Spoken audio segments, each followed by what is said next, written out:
नमस्कार, मी सुशील कुलकर्णी. आपण पाहताय अॅनालायझर. महाराष्ट्राच्या रणरागिणी शिवसेनेच्या अचानक येऊन उपनेत्या बनलेल्या सुषमा अक्का अंधारे महाराष्ट्रभर पुन्हा एकदा यलगार करत फिरतायत.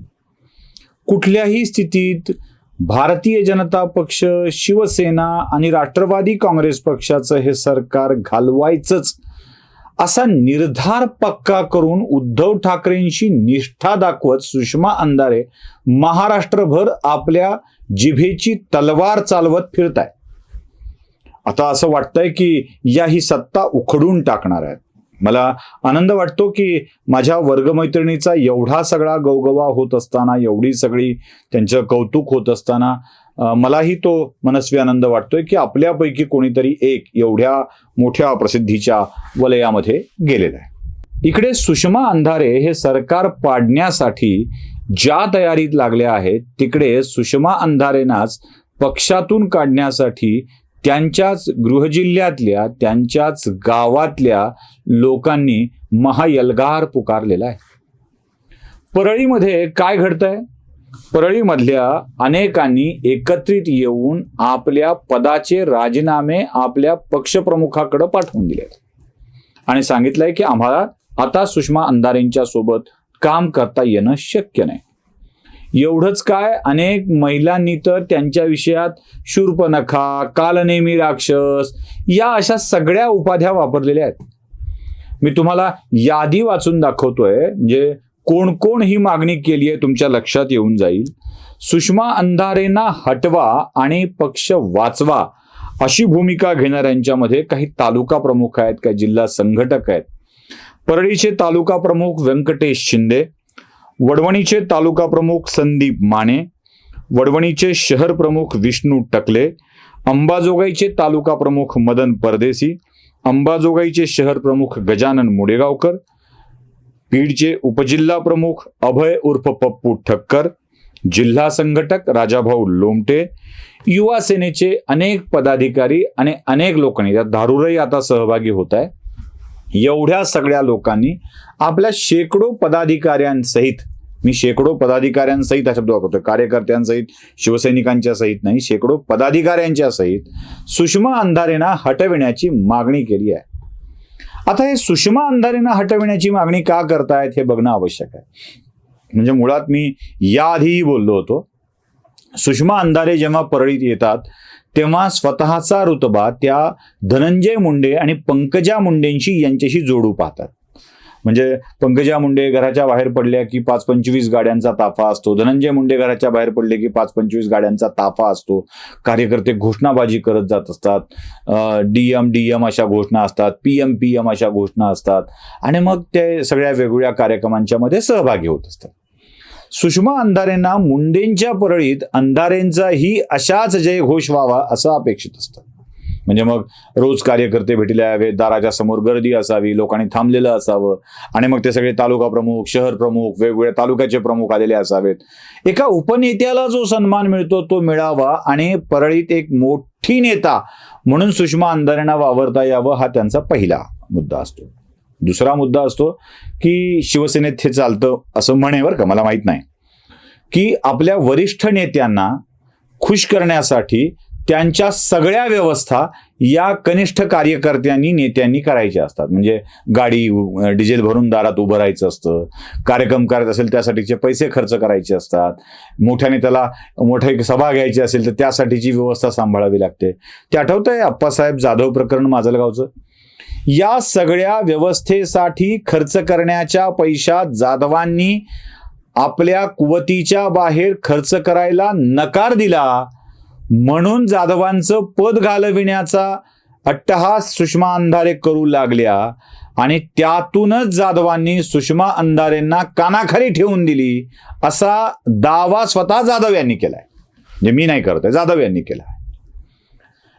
पैसे, लाभ, दारापुढे झुलणं, वावरणं हे सगळे विषय तर आहेतच आहे, पण त्याशिवाय सुषमा अंधारेंचे नातेवाईक जे केजचे प्रमुख होते, तालुका प्रमुख होते, पुढे त्यांना बीडचा जिल्हा प्रमुख केलं गेलं, पुढच्या नियुक्त्यांमध्येही त्यांनाच बीडच्या जिल्हा प्रमुख पदावर नियुक्त केलं गेलं. आता सुषमा अंधारेंच्या मर्जीतला माणूस नियुक्त झाला म्हणून हा आक्षेप नाही आहे. केवळ एवढाच हा आक्षेप नाही आहे, तर सुषमा अंधारेंनी नियुक्त केलेल्या माणसावरती बाललैंगिक अत्याचाराच्या कायद्यानुसार गुन्हे दाखल झालेले आहेत. अल्पवयीन मुलीला वेश्या व्यवसायात प्रवृत्त करणे अथवा त्यात ढकलणे अशा स्वरूपाचे आरोप आहेत. त्यासोबतच त्यांच्यावरती तमाशा फड चालवण्याचे आरोप देखील आहेत. तिथे वेश्या व्यवसाय चालविण्याचे आरोप आहेत.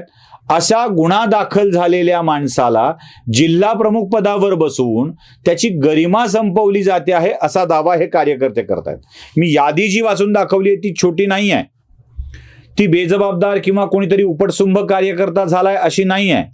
आणि हे सगळे कार्यकर्ते उद्धव ठाकरेंना हात जोडून विनंती करतायत की पक्षाची प्रतिमा आणि पक्षाचा सन्मान राखला जावा यासाठीची व्यवस्था करा.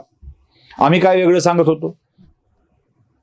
आम्ही जे बोलून थकून गेलो, तोंडातला तुंका वाळला, पाणी संपायची वेळ आली तोंडातलं, हेच सांगत होतो की सातत्यानं हा आरोप होतो आहे की उद्धव ठाकरेंनी आपल्या मर्जीतल्या माणसांना अंधपणाने नियुक्त केलं आणि ते नको तो सल्ला देऊ लागले.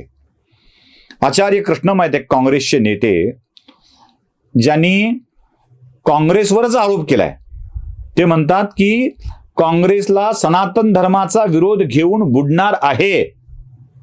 आता हा कसा बुडणार आहे? ते म्हणतात की काँग्रेसमध्ये आता काँग्रेसी नेतृत्व उरलेलं नाही आहे. काँग्रेसमध्ये डाव्यांचं नेतृत्व वाढलंय म्हणून काँग्रेसमध्ये सगळ्या डाव्याच्या बाजूने होत आहे, हिंदू धर्माचा अवमान होतोय आणि इथे काँग्रेसचा घात होतोय. तसं उद्धव ठाकरेंना भाजपपासून तोडणारे, भाजपवरती टीका करायला लावणारे आणि आपल्या तुंबड्या भरून घेणारे हे सगळे वाढलेले आहेत आणि ते उद्धव ठाकरेंचं नुकसान करतायत. सुषमा अंधारे त्यापैकीच एक आहेत असं त्यांच्याच पक्षाच्या कार्यकर्त्यांचं म्हणणं आहे. पण हे ज्याला समजत नाही ते काय बोलणार? काही कार्यकर्त्यांची विधानं मी तुम्हाला ऐकवतोय, ते ऐकून घ्या. हा आर्थिक व्यवहार संपर्क प्रमुख किशोर पोद्दार आणि सुषमाताई अंधारे ह्या दोघांच्या माध्यमातून झालेला आहे आणि त्या पद्धतीने त्या निवडी झालेल्या आहेत. हा आमचा स्पष्ट आरोप आहे की निवड एक तर ते सुषमाताई अंधारेचे बंधू आहेत, त्यांची आम्हाला पूर्णपणे माहिती आहे. आणि दुसरी गोष्ट, त्यांची जी निवड झाली ही आर्थिक स्वरूपाचे व्यवहार करून झालेली आहे. प्रचंड मराठा द्वेष करणाऱ्या सुषमाताई अंधारे आहेत आणि त्यांच्या त्या द्वेषापायीच अनिलदादाचा बळी गेलेला आहे. बिचारा अनिलदादाचा काही पाप नाही आहे. त्यांनी पक्षासाठी आयुष्य तेवढं घातलं, पण त्यांना आज जर इतक्या आताच्या वेळेला निवडणुका जवळ आल्या असताना जर त्यांना पदावरून कमी करण्यात आलं असेल तर ही खूप दुःखाची भावना आहे. आणि या गोष्टी मागं फक्त आणि फक्त सुषमाताई अंधारेचं, दुसरं कोणी नाही. जोपर्यंत सुषमा अंधारेंचा बीड जिल्ह्यावरचा कब्जा करण्याचा हेतू संपलेला आम्हाला लक्षात येत नाही, उद्धव साहेब त्यांच्यावर कडक कारवाई करत नाहीत, तोपर्यंत आम्ही काम करणार नाहीत. त्यांना शिवसेना म्हणून त्या नाहीतच काम करायलेल्या. त्यांना कोणी पाठविले, त्या कशा आल्या, त्यांचा पिंडच नाही. त्याला पिंड करायला कुलवान घराण्यात शिवसैनिक जन्माला येतो. शिवसैनिक हा अशा तशा घराण्यात जन्माला येऊ शकत नाही. आणि त्यावेळेला त्यांनी समक्ष स्वरूपात मला मागणी केली. ती मागणी अशी केली की सुषमा अंधारेताईची त्यांना पैसे द्यावे लागतात आणि तुमची अमुक म्हणजे त्यांनी आकडा सांगितलेला आहे मला. त्यावेळेस त्यांनी 10 लाखाची मला मागणी केली होती. मी ती मागणी नकारली, मी देऊ शकत नाही सांगितलं. त्यांची अमाऊंट दर हप्त्याला दर दिवसाला वाढ केली होती. 40 लाखापर्यंत शेवटी ती आकडा गेलेला. ऐकलीत? आता हे ऐकल्यावरती काय वाटतं? उद्धव ठाकरेंनी आपल्या कार्यकर्त्यांचा सल्ला ऐकावा की आपल्याला लोकांच्या पासून तोडणाऱ्या नेत्यांचा सल्ला ऐकावा? बरं, सुषमा अंधारेंचा इतिहास हा शिवसेनेला शिव्या देणारा इतिहास आहे. सुषमा अंधारेंचा इतिहास हा शरद पवारांच्या सोबत जाऊन शिवसेनेचं नुकसान करणारा इतिहास आहे. बरं, त्या खरोखरच लोकनेत्या आहेत का? जेमतेम 500 मतं ज्या मतदारसंघात सुषमा अंधारेंना नाही मिळाली त्या मतदारसंघात सुषमा अंधारेंनी या सगळ्या गोष्टी घडवून आणाव्या आणि उद्धव ठाकरेंनी त्यांचं ऐकावं, हे सगळ्यात आश्चर्यकारक आहे.